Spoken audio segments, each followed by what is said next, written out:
पूरी करने के लिए एक दर्जी से कपड़े का घोड़ा बनवाकर उन्हें दे दिया। परंतु जब रामदेव जी उस कपड़े के घोड़े पर बैठे तो सभी की आंखें विस्मय से खुली रह गईं। वह कपड़े का घोड़ा अचानक आकाश में उड़ने लगा और बादलों के बीच दौड़ने लगा। राजा अजमाल जी ने आश्चर्यचकित होकर दर्जी से पूछा, अरे, इसमें कैसा जादू कर दिया तूने?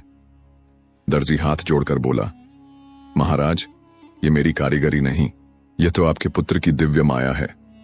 यह देखकर सभी लोग हैरान रह गए। उसी उड़ान के दौरान बालक रामदेव जी ने एक वृक्ष पर बैठी एक बालिका को देखा। वे उसे अपने साथ महल ले आए और बाद में उसे अपनी धर्म बहन बनाया। उसका नाम था डालीबाई। डालीबाई ने जीवन भर सेवा पथ अपनाया और बाबा रामदेव जी की परम भक्त बनी रहीं। आज भी रुणिचा धाम में उनकी समाधि और स्थान स्थित है, जिसे डालीबाई की जाल कहा जाता है। यह स्थान आज भी लाखों श्रद्धालुओं के लिए पवित्र तीर्थ है। बचपन की एक और अद्भुत लीला अत्यंत प्रसिद्ध है। एक बार खेलते खेलते बाबा रामदेव जी मसूरिया की पहाड़ी पर पहुंचे। वहां एक आश्रम था जिसमें महान संत बाबा बालीनाथ तपस्या कर रहे थे। यही बाबा बालीनाथ आगे चलकर रामदेव जी के गुरु बने। बालक रामदेव जी को देखकर बाबा बालीनाथ ने कहा, बेटा, यहां आना उचित नहीं। यह स्थान बहुत भयानक है। पास ही भैरव नामक राक्षस रहता है। उसकी घ्राण शक्ति इतनी तीव्र है कि कई कोस दूर से भी मनुष्य की गंध पा लेता है और उन्हें मारकर खा जाता है। मेरी तपस्या के प्रभाव से वह मुझ पर आक्रमण नहीं कर पाता, परंतु यहां और कोई नहीं टिक सकता। इतना कहते ही अचानक वही राक्षस प्रकट हुआ और आश्रम की ओर बढ़ा। बाबा बालीनाथ ने तुरंत रामदेव जी को कुटिया में एक कंबल के नीचे छुपा दिया। राक्षस गर्जा, यहां इंसान की गंध आ रही है। बाबा बालीनाथ ने शांत भाव से कहा, यहां कोई नहीं है। लेकिन राक्षस ने कंबल को हिलते देखा और समझ गया कि भीतर कोई है।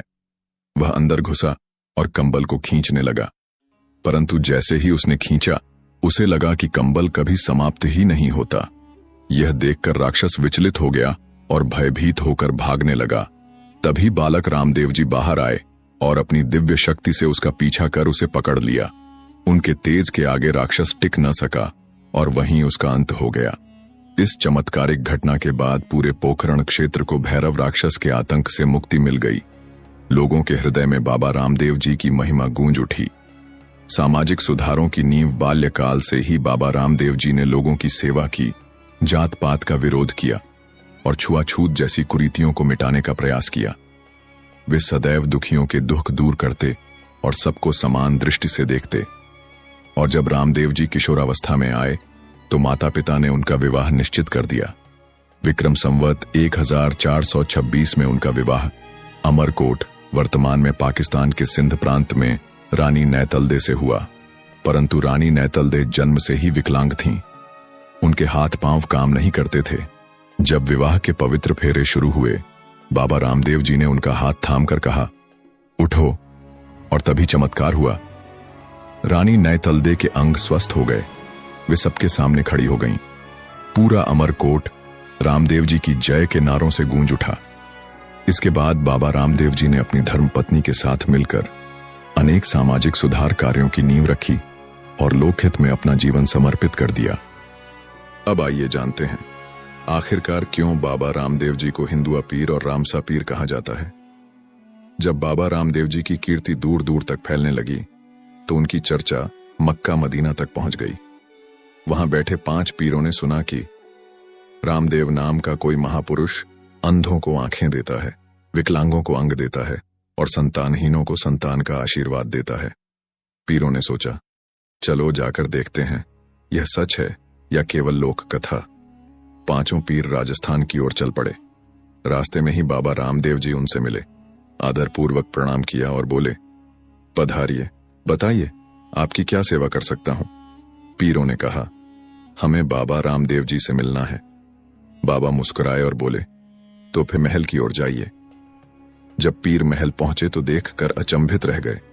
वहां बाबा रामदेव जी पहले से विराजमान थे और उनका स्वागत कर रहे थे। पीर एक दूसरे को देखने लगे, मानो सोच रहे हों, यह कैसे संभव है, अभी तो यह हमें रास्ते में मिले थे। फिर बाबा ने आग्रह किया, मेरे घर आए हैं, कृपया भोजन करके ही जाइए। पीरों ने उत्तर दिया, हम तो अपने विशेष बर्तनों में ही भोजन करते हैं और वे बर्तन तो हमने मक्का में ही छोड़ दिए हैं। बाबा हल्के से मुस्कुराए और अगले ही क्षण वे पांचों बर्तन हवा में उड़ते हुए सीधे पीरों के सामने आ गिरे। यह चमत्कार देखकर पांचों पीर नतमस्तक हो गए और बोले, अब तक लोग हमें पीर कहते थे, पर आज से आप पीरों के पीर रामसा पीर कहलाएंगे।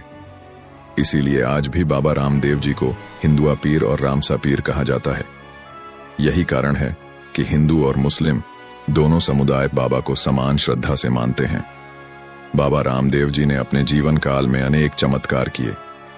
किसी मृत व्यक्ति को जीवन दान देना, कटा हुआ सिर जोड़ देना, अंधों को आंखें और विकलांगों को अंग देना, उनकी ऐसी दिव्य लीलाएं अपरंपार थीं। पर उनका मुख्य उद्देश्य था समाज से भेदभाव मिटाना, छुआछूत और जातिवाद का अंत करना और दुखियों की सेवा करना। बाबा रामदेव जी ने एक नगर का निर्माण किया जिसका नाम था रुणिच्छा। आज वही नगर पूरे विश्व में रामदेवरा के नाम से जाना जाता है। उस समय रुणिच्छा एक सूखा और बंजर क्षेत्र था। पानी की भारी कमी रहती थी। लोगों की परेशानी देखकर बाबा रामदेव जी ने यहाँ एक विशाल तालाब बनवाया जिसे आज हम राम सरोवर या राम सागर के नाम से जानते हैं। समय बीता। विक्रम संवत 1442 भाद्रपद शुक्ल एकादशी के दिन बाबा रामदेव जी ने जीवित समाधि लेने का निश्चय किया। उन्होंने उसी तालाब के पास समाधि हेतु एक गहरा खड्डा खुदवाया। जब उनकी धर्म बहन डाली बाई को यह समाचार मिला तो वे व्याकुल होकर दौड़ी चली आईं और बोली, भैया ये आप क्या कर रहे हो? बाबा ने शांत स्वर में उत्तर दिया, बहन मेरा कार्य पूरा हो चुका है, अब मेरा समय आ गया है। डाली बाई बोली, यह भूमि मेरी है, आप यहां समाधि नहीं ले सकते। बाबा ने कहा, बहन यह स्थान मैंने स्वयं अपने लिए बनवाया है। डाली बाई ने शर्त रखी, यदि इस जगह की खुदाई से मेरा कंगन, कंघी और डोरी निकले तो यह भूमि मेरी सिद्ध होगी।